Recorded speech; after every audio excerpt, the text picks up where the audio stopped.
Welcome to educational training for all. ఈ రోజు మనం ఆర్ఆర్బి గ్రూప్ డి ఎగ్జామ్స్ లో అడిగిన ప్రీవియస్ బిట్స్ గురించి మాట్లాడుకుందాం. అదే విధంగా ఇంపార్టెంట్ బిట్స్ గురించి కూడా డిస్కషన్ చేద్దాం. వేరే ఎగ్జామ్స్ లో కూడా అడిగిన బిట్స్ గురించి కూడా మాట్లాడుకుందాం.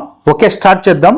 ప్రపంచంలో అతి పెద్ద లిఖిత రాజ్యాంగం ఏ దేశానికి ఉంది అని అడుగుతున్నారు. ఏ దేశానికి? భారత్. కేంద్ర రాజ్యాంగ కమిటీ చైర్మన్ ఎవరు అని అడుగుతున్నారు. కేంద్ర రాజ్యాంగ కమిటీ చైర్మన్ ఎవరు అని అడుగుతున్నారు. ఎవరు? జవహర్లాల్ నెహ్రూ. ఓకే, భారత రాజ్యాంగ పరిషత్ తొలి సమావేశం ఎప్పుడు జరిగింది అని అడుగుతున్నాడు. ఎప్పుడు జరిగింది? 1946 డిసెంబర్ 9న. 1946 డిసెంబర్ 11న రాజ్యాంగ పరిషత్తుకు శాశ్వత అధ్యక్షునిగా ఎవరిని నియమించారు అని అడుగుతున్నారు. ఎవరిని నియమించారు? Doctor Rajendra Prasad. Next bit చూద్దాం. రాజ్యాంగ పరిషత్ సలహాదారునిగా ఎవరిని నియమించారు అని అడుగుతున్నారు. ఎవరిని? బెనగల్ నరసింహారావు. రాజ్యాంగ ముసాయిదీ కమిటీ ఎప్పుడు ఏర్పాటు చేశారు అని అడుగుతున్నారు. ఎప్పుడు? 1947 ఆగస్టు 29న. ఎప్పుడు? 1947 ఆగస్టు 29. రాజ్యాంగ ముసాయిదీ కమిటీ చైర్మన్ ఎవరు అని అడుగుతున్నారు.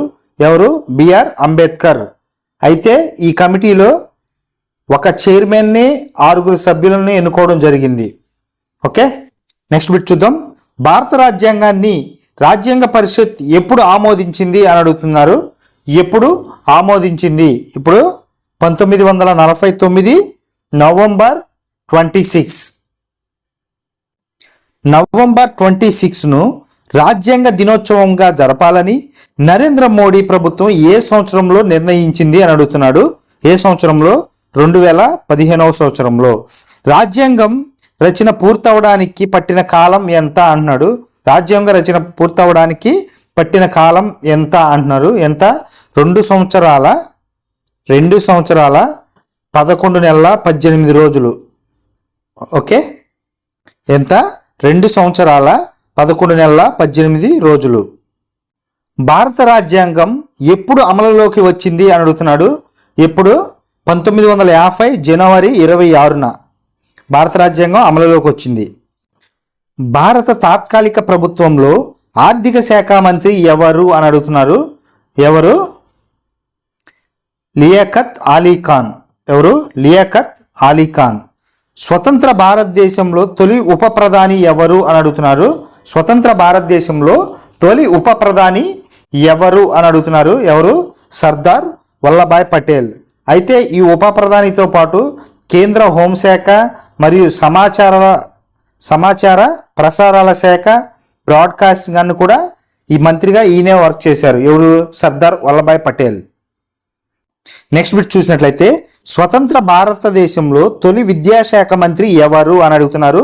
ఎవరు? మౌలానా అబుల్ కలాం ఆజాద్. అబుల్ కలాం ఆజాద్. స్వతంత్ర భారతదేశంలో తొలి ఆర్థిక శాఖ మంత్రి ఎవరు అని అడుగుతున్నారు. ఎవరు? ఆర్కే షణ్ముఖం శెట్టి. ఎవరు? RK Shanmukham Chetty. Next bit చూద్దాం. స్వతంత్ర భారతదేశంలో తొలి న్యాయశాఖ మంత్రి ఎవరు అని అడుగుతున్నారు. న్యాయశాఖ ఎవరికి ఇచ్చారు? Doctor B R Ambedkar. ఎవరు? Doctor B R Ambedkar. కార్మిక వ్యవహారాల శాఖ మంత్రి జగజ్జీవన్ రావుకి ఇచ్చారు. రక్షణ శాఖ మంత్రి చూసుకున్నట్లయితే సర్దార్ బల్దేవ్ సింగ్.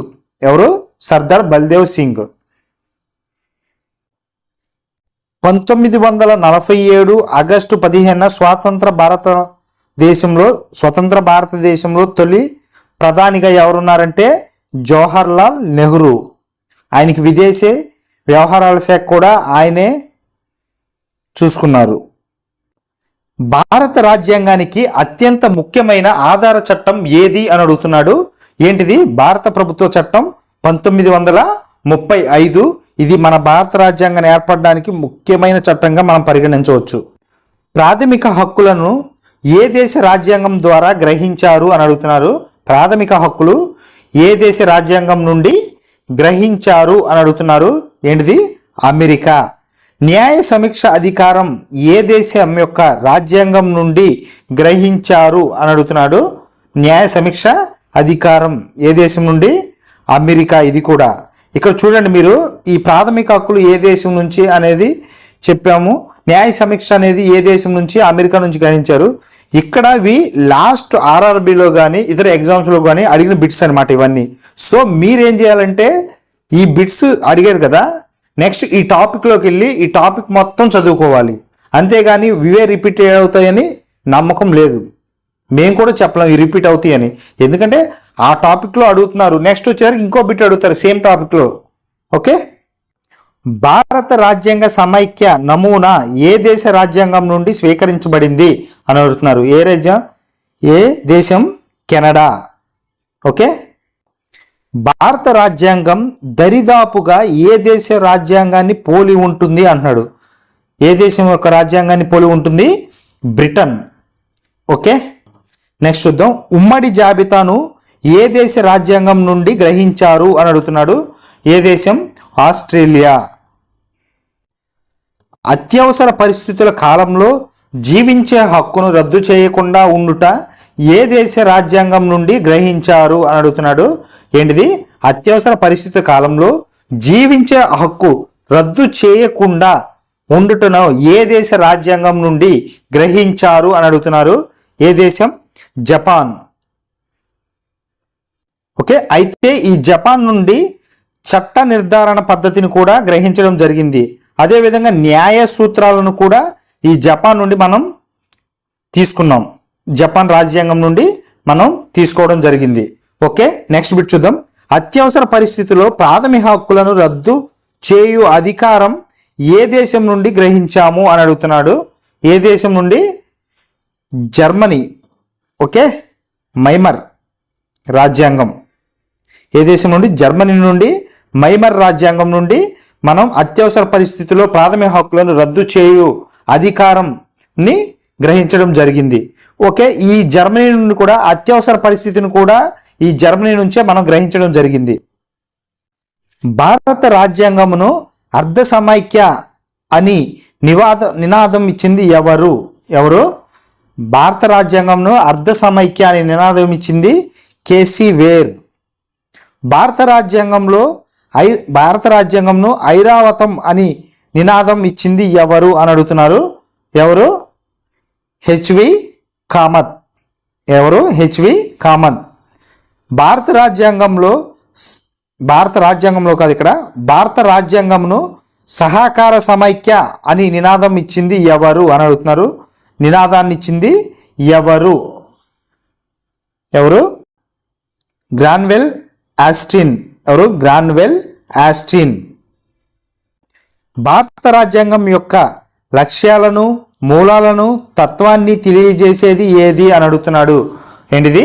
భారత రాజ్యాంగం యొక్క లక్ష్యాలను, మూలాలను, తత్వాలను తెలియజేసేది ఏది అన్నాడు. ఏంటిది? రాజ్యాంగ ప్రవేశిక. స్వేచ్ఛ, సమానత్వము, సౌభ్రవత్వము తత్వాలను మన రాజ్యాంగంలో ముందు మాటలో తీసుకున్నాము. ఈ మాటల ప్రేరణ ఇచ్చిన విప్లవం ఏది అని అడుగుతున్నాడు. ఏది? ఫ్రెంచ్ విప్లవం. ఓకే, నెక్స్ట్ బిట్ చూద్దాం. ఇక్కడ చూడండి, ఒక మాట చెప్తాను. కేఎం మున్షి. కేఎం మున్షి మన యొక్క రాజ్యాంగాన్ని భారత జాతికి జాతక చక్రం అని వర్ణించాడు. ఏంటి? భారత జాతికి జాతక చక్రం అని వర్ణించాడు. ఓకే, ఇది కూడా గుర్తుపెట్టుకోండి. భారత రాజ్యాంగం అమలులో వచ్చేసరికి ఎన్ని అధికరణలు ఉన్నాయి అడుగుతున్నాడు. భారత రాజ్యాంగం అమలులోకి వచ్చే సమయానికి ఎన్ని అధికరణలు ఉన్నాయి అని అడుగుతున్నాడు. ఎన్ని? 395. భారత రాజ్యాంగం అమలులో వచ్చే సమయానికి ఎన్ని షెడ్యూల్స్ ఉన్నాయి అని అడుగుతున్నాడు. ఎన్ని షెడ్యూల్? 8 షెడ్యూల్స్. నెక్స్ట్ బిట్ చూద్దాం. భారత రాజ్యాంగంలోని ఏకకేంద్ర లక్షణం ఏది అని అడుగుతున్నాడు. భారత రాజ్యాంగంలో ఏకకేంద్ర లక్షణం ఏది అని అడుగుతున్నాడు. ఏంటిది? ఏక పౌరసత్వం. ఏంటిది? ఏక పౌరసత్వం.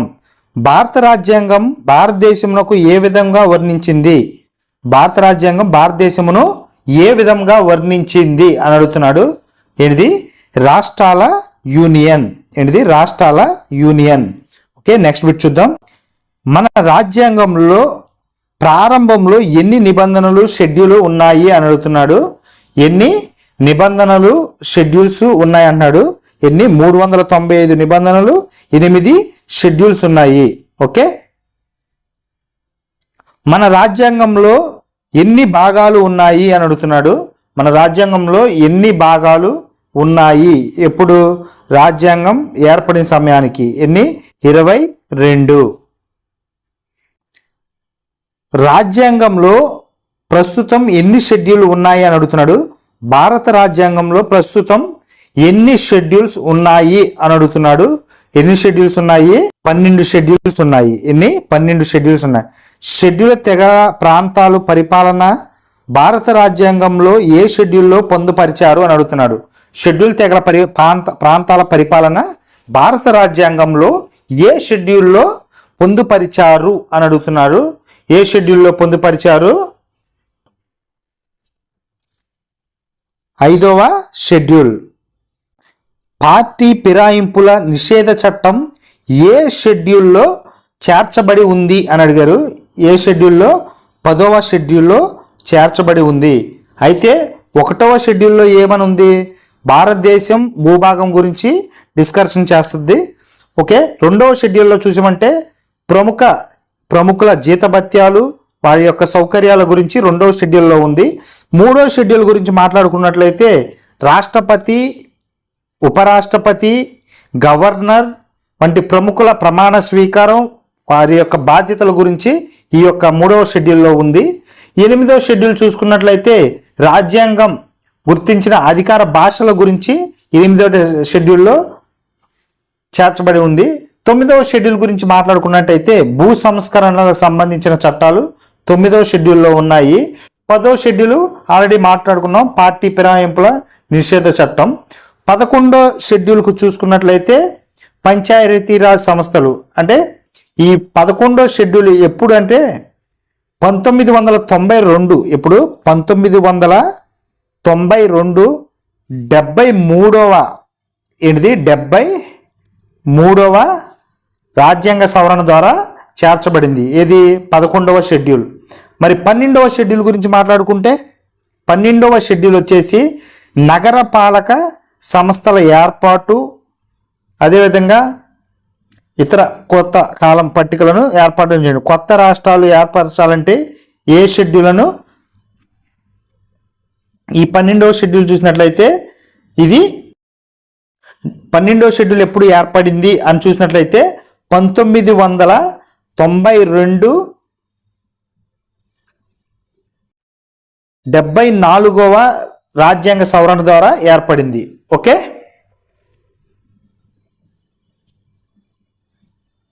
ఇక్కడ 12వ షెడ్యూల్ చూసినట్లయితే 12వ షెడ్యూల్ ఎప్పుడు ఏర్పడిందంటే 1992 74వ రాజ్యాంగ సవరణ ద్వారా ఈ యొక్క 12వ షెడ్యూల్ని ఏర్పాటు చేయడం జరిగింది.